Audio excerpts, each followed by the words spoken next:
Nggak boleh, nggak boleh. Nih, pegang talinya. Cepetan pegang. Kamu kenapa sih ngambek? Siapa juga yang ngambek? Oh, terus kenapa kayak begitu? Lagi apa ya? Lagi nggak mau ngeliat muka kamu aja tadi. Itu maksudnya apa? Ada deh, biar aku aja yang tahu. Begitu romantis dan penuh kemesraan Natasha Wilona dan Stephen William saat beradegan sebagai Reva dan Boy yang berpacaran dalam sinetron Anak Jalanan. Padahal keduanya baru saja putus cinta. Tentunya ini tak semudah membalik telapak tangan. Betapa tidak, Wilona dan Stephen harus menyeimbangkan perasaan demi menciptakan sebuah adegan romantis meski status keduanya kini sebagai mantan kekasih. Lantas, atas nama profesionalitas sebagai pesinetron, Natasha dan Stephen harus memendam segala luapan emosi atas karamnya perjalanan cinta di dunia nyata agar kisah cinta yang diperankan dalam sinetron tetap terjalin mesra. Tapi benarkah Stephen dan Wilona sempat merasa canggung dan kikuk saat harus beradegan romantis pasca keduanya telah putus cinta? Meskipun di satu frame meskipun nggak sama udah nggak sama dia gitu, istilah tetap kita harus profesional ngasih yang terbaik. Kayak istilah aku jadi Boy ya, aku tetap ngasih ya, nunjukin ini tuh karakter Boy itu kayak begini, beda sama dunia nyata gitu. Saat aku udah di set, aku nggak mentingin masalah pribadi dan aku pasti akan mengesampingkan hal-hal yang menurut aku tidak penting. Jadi saat di set adalah diri Reva, bukan Natasha Wilona. Jadi aku akan berakting layaknya Reva gitu, apapun yang terjadi masalah di luar atau gimana. Menjaga chemistry mungkin mendalami karakter aja sih, itu yang paling penting. Meskipun misalnya Boy sama Reva ya udah dari awalan kan emang ceritanya Boy sama Reva emang saling suka dan sekarang udah pacaran, dan dulu emang saling suka emang agak susah buat bentukin karakter itu karena malu-malu atau apa. Sekarang kalau udah pacaran ya beda lagi gitu loh karakternya, jadi ya harus lebih sayang sama Reva mungkin, terus lebih protektif sama dia, kayak begitu sih.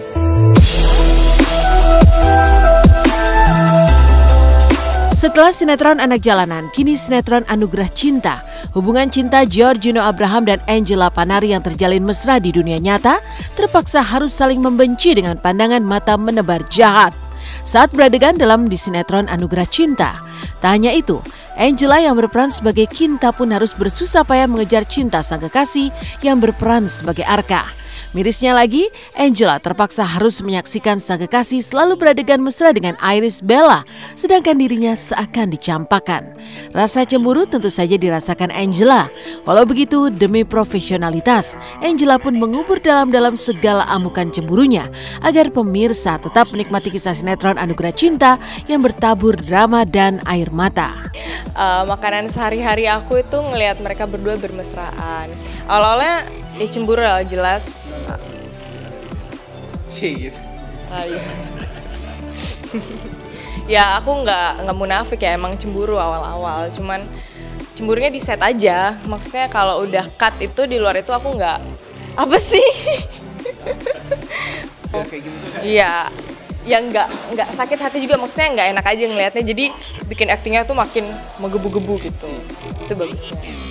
Aku sih ngeliat mereka memang pasangan yang punya dedikasi pekerjaan yang tinggi gitu loh. Memang udah konsekuensinya kok memang seperti ini, dan ya mereka couple yang easy going gitu. Memang kerjaan skenario menuntut kita untuk seperti itu gitu loh. Tapi di luar set kita memang berteman kok, biasa. Aku yang sekarang udah benci banget sama dia, sedangkan dia juga benci sama aku, dan tapi aku harus tetap tergila-gila sama dia. Gimana sih cewek psycho gitu? Aku harus menjadi Kinta itu di set. Jadi dia tuh bener-bener yang benci banget sama aku, kelihatan banget gitu. Atas nama profesionalitas pula, Giorgino pun mengacuhkan Angela saat beradegan mesra dengan Iris Bella yang berperan sebagai Naura. Ironi tentunya, di hadapan sang kekasih, pemeran Arka ini dituntut untuk menjadikan Iris sebagai kekasihnya. Begitupun Iris Bella yang harus menggantikan posisi Angela sebagai kekasih Gio dalam kisah sinetron.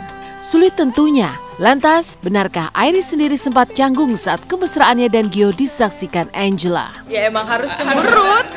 Ya emang karakternya harus cemburu ngelihat mereka pelukan. Awal-awalnya mungkin sih agak canggung ya, gak bisa bohong lah, karena mereka kan memang pacaran ya kan. Dan banyak banget adegan-adegan yang harus pelukan atau ya adegan romantis tuh banyak. Awalnya pastilah canggung karena kita kan belum kenal gitu, tapi lama kelamaan karena ngobrol banyak terus kita juga ya saling mengenal lebih jauh gitu. Jadi nggak aneh sama sekali sih karena mereka memang pasangan yang profesional. Aku juga nggak pernah kayak minta izin sama dia, sorry ya aku mau cium kening dulu, ada adegan seperti ini. Apa dia menuntut seperti itu? Nggak sama sekali. Ya emang sampai saya adegannya ini, mesti cium kening, ayo gitu. Mau cium pipi, cium bibir pun juga kalau emang itu diharuskan sama sutradara, aku akan lakuin di depan siapapun. Tapi setelah cut ya cut gitu kan, ya itu tetap aja gitu. Jadi ya berusaha profesional aja gitu. Sementara itu, seperti apa antusias warga Gorontalo saat menyambut Ayu Dewi yang sedang berlibur ke kampung halaman sang suami Regi Datau? Mulai dari naik bentor, kereta kencana, hingga saat menyapa warga Gorontalo. Benarkah tangan Ayu sampai memerah dan kepanasan saat memberanikan diri menggoreng pisang dengan tangan kosong tanpa alat masak di minyak yang panas? Dari bumi Malio, Gorontalo, Sulawesi, simak liputan khusus Intens setelah jeda berikut.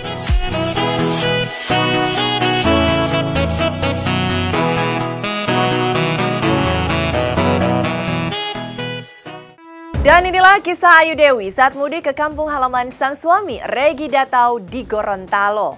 Seperti apa antusias para warga ketika menyambut Ayu, mulai dari naik bentor, kereta kencana, dan saat Ayu menyapa para warga.